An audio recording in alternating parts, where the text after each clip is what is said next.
2,901 days. 2,901 days. A lot could happen in that amount of time. You see, we've had like 8 Call of Duty games, the resurgence of Minecraft, 2 presidential elections in the US, Twitter was bought by this guy, Fortnite became a thing. Oh, and Half-Life Alyx got released. Yeah, a lot of stuff happened in that time. You know why I mentioned that exact number? Well, look at what the very small, basically non-existent Team Fortress team dropped a little before Christmas. That's right, we got a miracle. A Smithmas miracle at that. Literally everyone thought this would never be released. Hell, I did as well. I assumed that if we ever did get the 7th comic, it would be to the build-up of a major update, or at least a little afterwards. Which is to say, we would never get it, because I've not only run out of patience for a major update, but ran out of my surplus of copium for it. So why am I making a video about it 2 months or so after it was released? Well, it's because I'm bored and I'm procrastinating other videos due to this being more enjoyable to make. Also, I won't be going into all the other comics and what I think of them in this video. That's for another time, and I'm also lazy currently. So if you want an actual recap, or for some reason want my opinion on all of them, this is not the video. Anyway, with the boring stuff out of the way, let's talk about this glorious CBA file. Spoiler alert if you haven't read it, but since you're watching this video, you probably already have anyway. Alright, intro's done, story time. The beginning of comic issue 7 starts with the black screen saying 7 years later. Whoa, what a coincidence considering this is the 7th comic issue. This cuts to 3 panels showing vultures and dead people. This one looks like he got owned by an M1 Pyro, and I can relate to that. Apparently, the place we are at is a prison with normal prison stuff happening, you know? Oh look, Marasmus is buff and goddamn, prison changes a man. Anywho, Soldier and Zana bust him out, and they apparently have children now, fucking what? Oh, and their names are pretty funny, but let's cut back to where we were after comic issue 6. Soldier proposes to Zana, Heavy complains, and apparently Soldier's got Australia. Miss Pauling snatches it from him as they take the plan all back to where the administrator is at, while Saxon, Hale, and Max take a different plane to Manco. Also, the facial expressions for everyone in this plane are hilarious. Look how apathetic Heavy looks.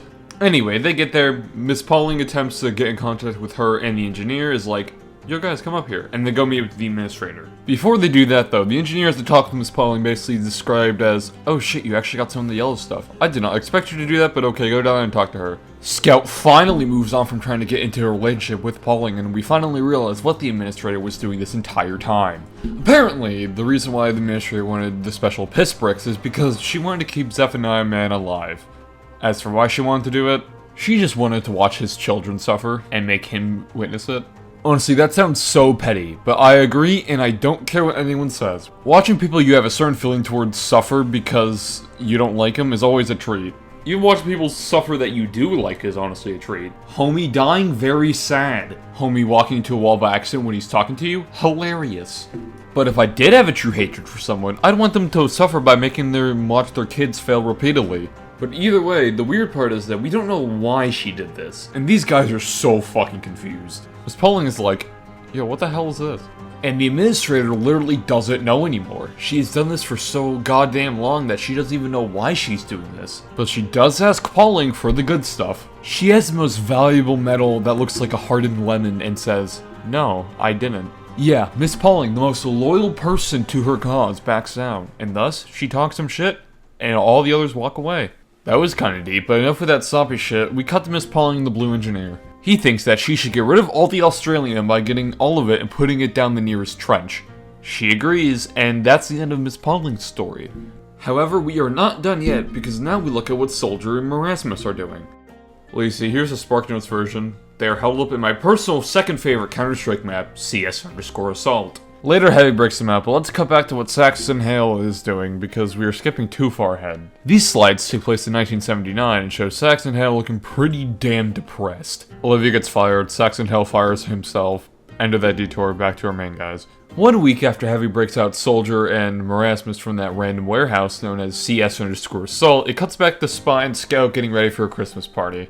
Hey, wait a sec, Scout has children? The whole gang get there, they celebrate and have a wonderful time, and we get the final panels of this comic series. Saxon and Mags, the current day as of the release date of the comic, I think. They're old, yet weak and still fighting. They potentially must jump off this cliff nearby. But Saxon asks, do you want to live forever? Okay, first let's talk about the statue that the sniper and the demo man were looking at here. Of course, from comic issue 6, we know that our group of mercenaries were classified as Team Fortress. I know, it is very clever, but the cool thing was that comic issue 6 was rewritten towards the end to more accurately reflect this statue. And, if you're an observant viewer, you can see that our team, the F team, isn't there. In fact, their logo isn't even on this statue when it's obviously ready to be placed. So, what's the thing about this here? Well, some say this means that there's potential for a new Team Fortress game, but I say they're on too much copium. What I and most sane community members think is that the cast of characters we play as in the games are considered as failures, or at least in Team Fortress 2. I don't know why I said games there. Which would also line up with our team of mercenaries being called Team Fortress. Hell, the front desk lady doesn't even recognize them. That is how unlikable or unuseful they are, in a way. It's kind of sad to think that we are playing as failures in war, but hey, look, there's G-Man. It's me, G-Man. In fact, there's also another Half-Life reference in this too. Look at these covers for the 7th issue. There's a crowbar on one of them on the right side of the screen. Pretty cool if you ask me. It's like they're teasing something kinda sorta. Totally not Half-Life 3, I hope. Maybe I actually do want that game really bad. The scout's real name getting revealed on the envelope was pretty cool, and I really like to think that he stole this house from the mailbox because it has 3 names crossed out on it. Or this house has just been owned by his entire family tree. I truly don't know nor care that much. And finally, the last thing I like to talk about in this is this picture here. All mercenaries are celebrating Christmas, Tom Jones and Erasmus are ghosts, this freak of nature is holding on to the curtains, how dare he, and Pyro is present, if you look really close enough. Also, oh shit, the engineer got auto-balanced to the red team. I thought it was good. Could it have been better? Yeah, but it's good overall. My only real problem with the 7th comic is that there's still some loose ends to tie up. Like what happened with Miss Pauling? What's going to happen to Manco? You know, other things that should have been tied up? I kind of feel like it's a little bit of a dick move considering we've been waiting like 8 years for this, but it's fine. I don't really care that much about it when everyone else got a happy ending. What does the release of this comic mean? Well, it's simple. Valve is done with this game entirely. I mean, sure, they haven't done anything substantial since early 2018, but it's always been silence from there. To me, the 7th comic is simply ending the TF2 story and a general message saying, hey, we are done with major updates, stop asking.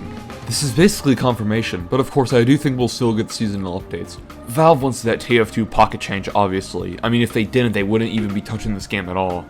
But I'm sure that Valve is done with updates outside of that. The writers of this comic even welcomed the players to the incredible journey, and how they could literally have not done it without us. And you know what? That's okay. Would I like a Valve major update? Yeah. Would I be too mad about not getting it? No, not really. In my opinion, all this game really needs are quality of life changes, bug fixes, and more workshop tools for workshoppers to use to make better stuff in this game.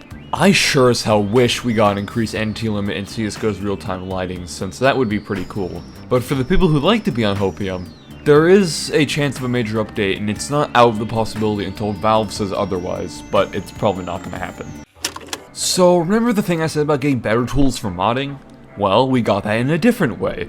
As of yesterday, as with me writing this of course, because I'm always late to everything, Valve released the TF2 SDK. This allows you to change, extend, or rewrite TF2 into whatever you want.